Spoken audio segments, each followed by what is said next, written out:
Brian Tracy once said, "A clear vision backed by definite plans gives you a tremendous feeling of confidence and personal power."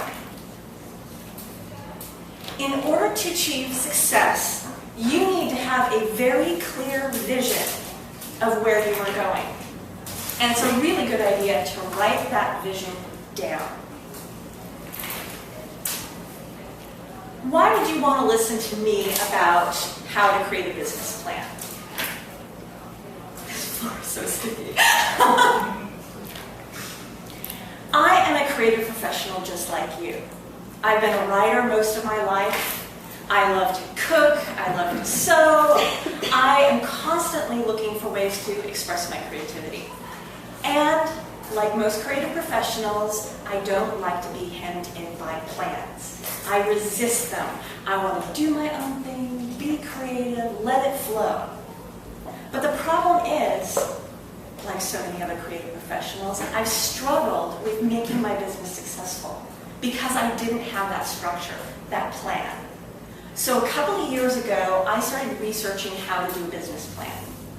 And the first bit of information I found were those big tomes that you pull together so that you can give to a prospective investor so that you can get money. But that's not what I needed. I wasn't looking for investment. I was just looking for something that would help me move toward my goal. And then I discovered something called the one-page business plan. I thought, well, that will work for me. It's one page, it's flexible. But I also found that that was constricting. So what I did was I developed a way to create a flexible business plan that took what was best about all the different pieces of advice out there. And I created this process that I'm going to talk to you about today.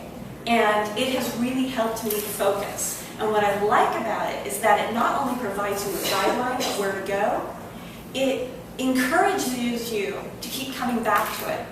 So that as a creative professional, as you grow and expand and change your mind, your plan grows and is flexible and evolves along with you. Now first I want to share something with you. Many small businesses fail because of fundamental shortcomings in their business planning. Many businesses fail because they fail to plan. So what I'm talking about today, as much as you may want to resist it, is really, really important. And believe me, it's not that difficult. What you're going to learn today are the 5 key components for a business and marketing plan. And these 5 components are the vision, the mission, the objectives, the strategies, and the action plan. I'm going to go over each of them one by one. Now, on each of your tables, you will find a little handout that says, "Do not touch until Carma says so."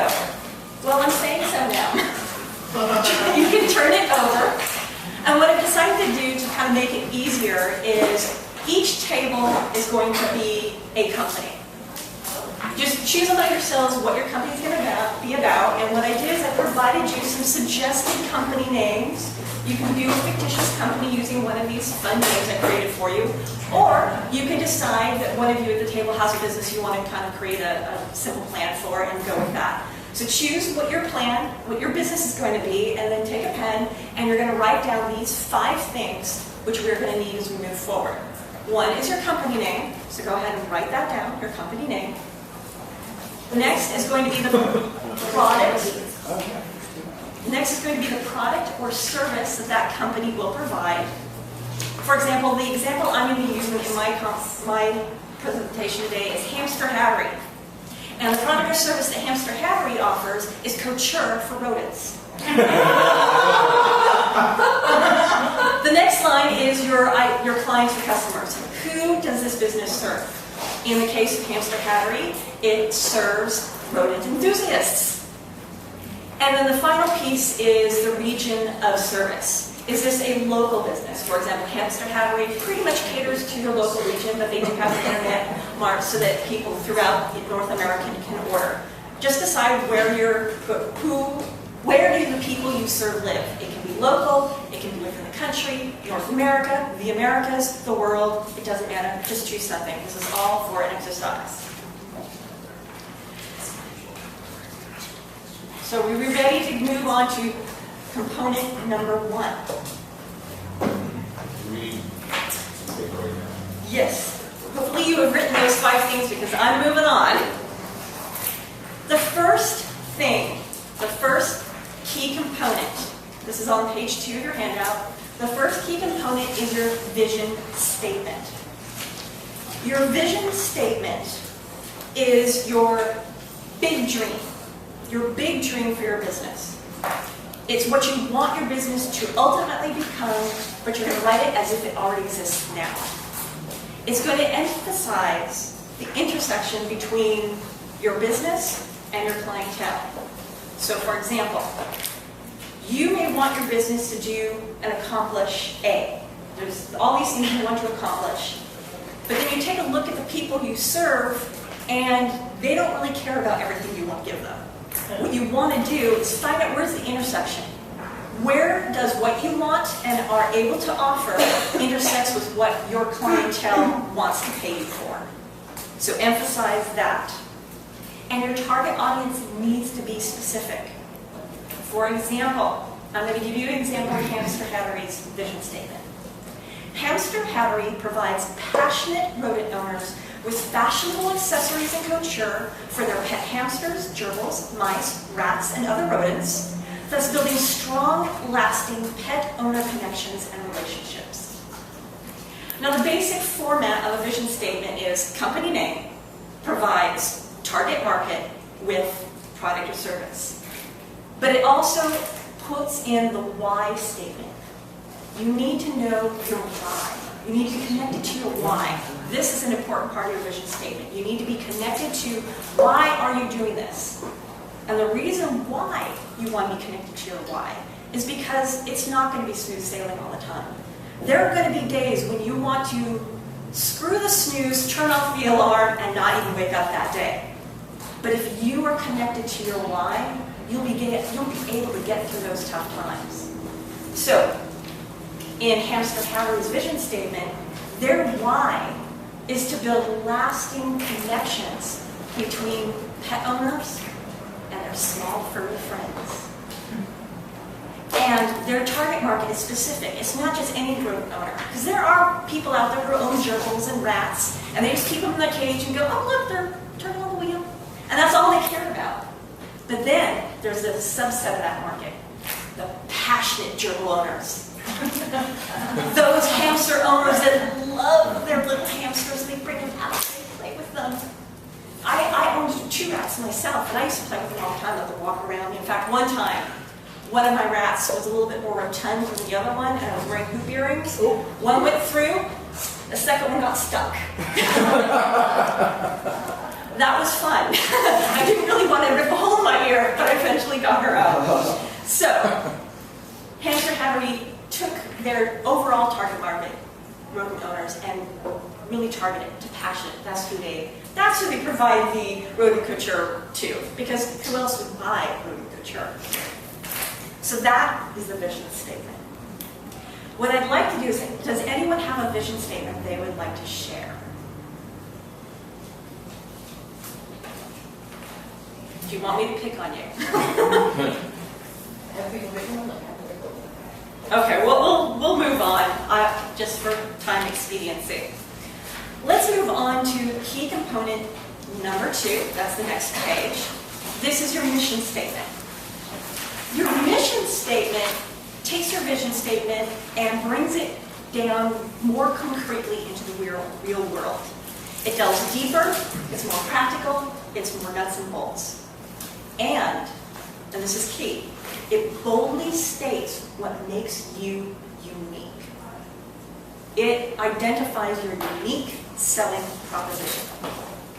Now, the basic format of a mission statement is, name of the company's mission is to whatever transformation your particular company offers for your target market by providing whatever product or service.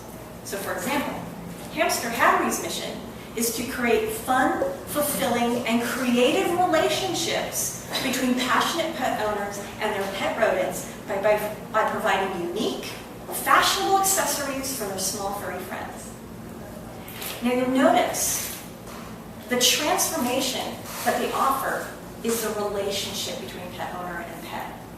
Yes, you could say Hamster Hattery provides rodent couture.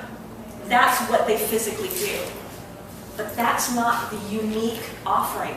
That's not what makes them unique. That's not the transformation they provide. What does selling rodent couture do? It helps build that bond between pet and pet owner. At least it does in this universe. So what you want to do is take a look at the products and services that you offer and translate that into the transformation, the real value that you're truly offering. What is it that your clients are paying you for? They're not really paying you for whatever widget you're selling. They're not paying you for coaching. They're not paying you for books. They're not paying you for the object that they are paying you for. They're paying you because they think they'll get something out, some lasting benefit or transformation out of purchasing that item. And that's what you need to put in this mission statement.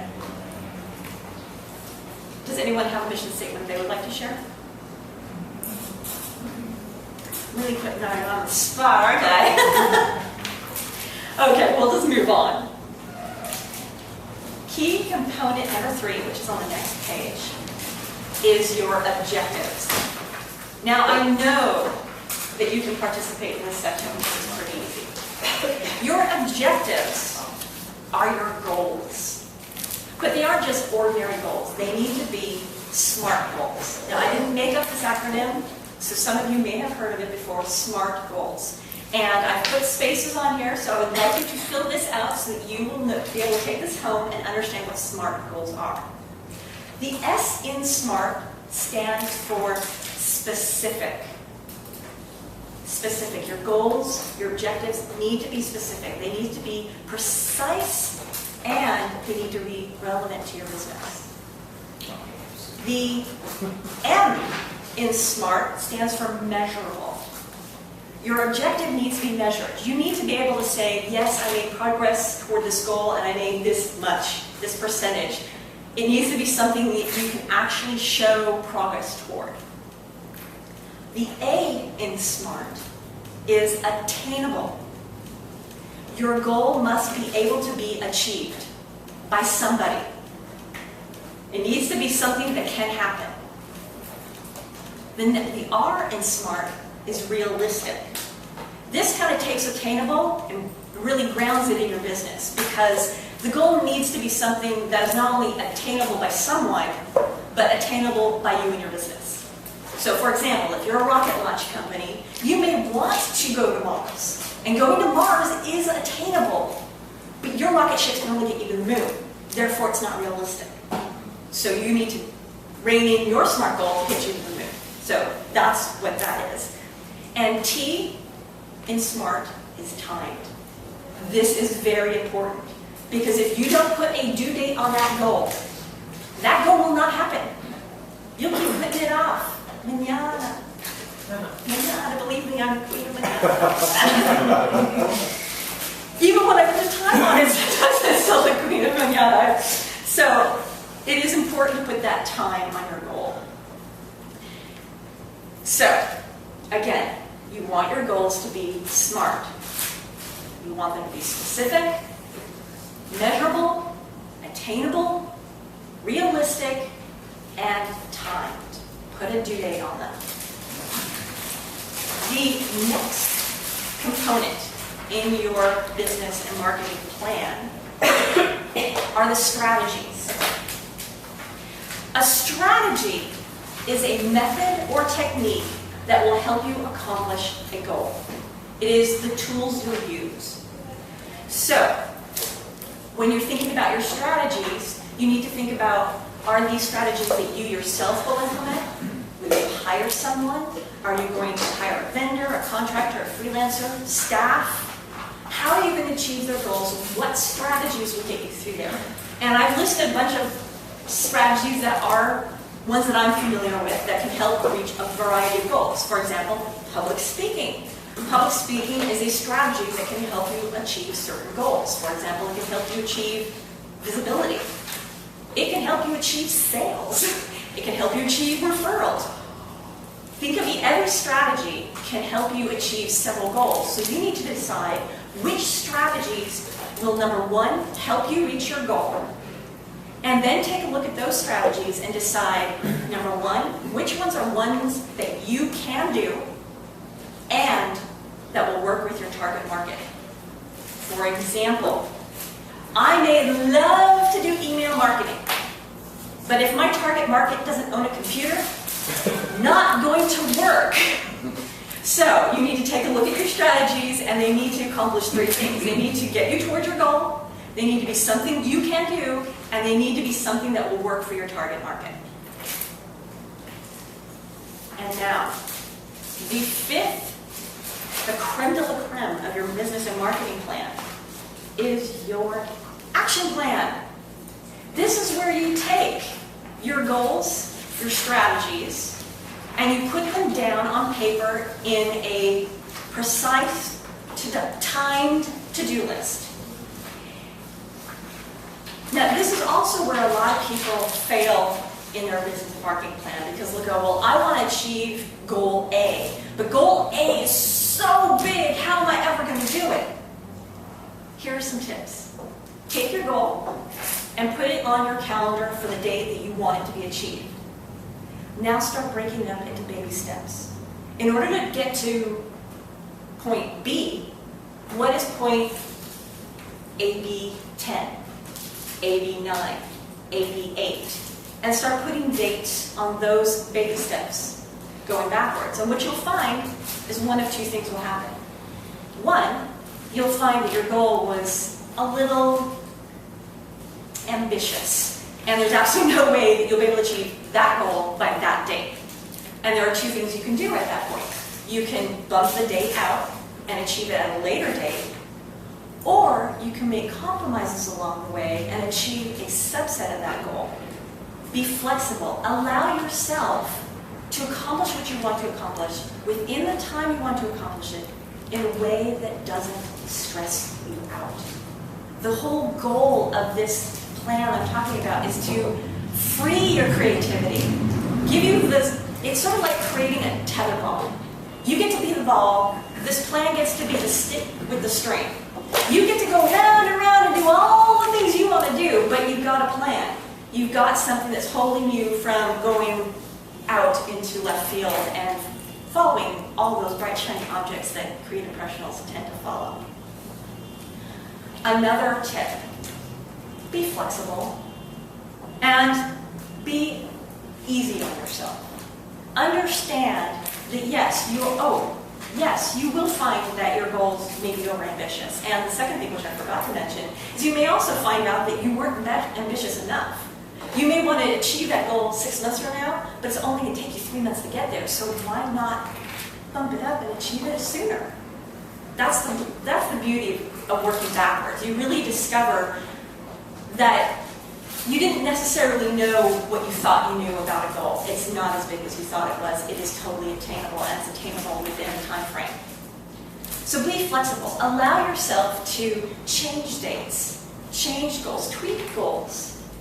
Allow yourself to let go of the need to control a goal and when and how it's done. Let your creativity be creative in that area of your life. And the final tip for creating your action plan is truly understand the why of each and every goal. I know I said this before, but it is so critical. You need to understand your why, because that overwhelm is going to get you at some point. And if you're connected with your why, you can make it over. I want to share a little story that I heard once. I don't know if it's true. It may be just some sort of metaphor. But the story was this guy had gone to a pet store with his son, and he was going to get his son a tadpole. And he noticed that all the tadpoles were in a tank with a little rock that bisected the tank. So the tadpoles were all on this side, and there was no tadpoles on this side. And he went to the pet store owner and said, why, I mean, you're wasting all this space. Why do you have this thing in the middle bisecting the tank? And the pet store owner said, it is so those tadpoles will become frogs. Apparently, if the tadpole isn't challenged to overcome that obstacle of that rock, it will never leave the water and grow its legs. So, take a look at the obstacles in your life and realize that they are just ways of the universe trying to turn you from a tadpole into a frog. Then you can find your prince or princess to kiss you and turn you into a prince. Or princess. But first, turn into a frog. Don't be a tadpole, because believe me, the royalty I know, they're not kissing tadpoles. So, what I've covered today are the 5 basic components of a flexible business plan that you can use as a creative professional. You've got your vision, your big dream for your business. You've got your mission. And another thing about the mission and vision, the vision is internal. You can think of it as an internal thing. It is what motivates you and your staff to achieve what your business is going to do. Your mission is external. It is something you can share on your website with your clients that actually can help attract them. They can take a look at your mission and go, yeah, I want to be, I relate to this. So it's something that's external. Then you get to the nuts and bolts of the business plan, which is the objectives, the strategies that will help you reach those objectives, and an action plan that lays out how you will use those strategies to achieve those objectives. I hope that what I've shared with you today has helped you move forward in creating your business vision. And you can use this process for your business, you can use it for your career, you can use it for your life. It's really easy and flexible. And once you're done, you'll have maybe 2 to 3 pages that I recommend you take a look at once a month, once a quarter, every 6 months, once a year. Keep letting it evolve and grow with you. Now, I've given you enough today to do this on your own, but you don't necessarily have to do that. If you go to my website, dragonwise.com/plan your business, I have other options to help you. I have a 5-part e-course that's free that delves into what I've been talking about today a little bit more deeply. I have a self-study program that is a downloadable PDF along with audio files that will actually walk you through exercises to help you really create a vision for your business. I offer group coaching and I offer private coaching. There's a range of ways I can help you with this process. But again, what I've given you today is enough to get you started. So go out there and plan your business vision.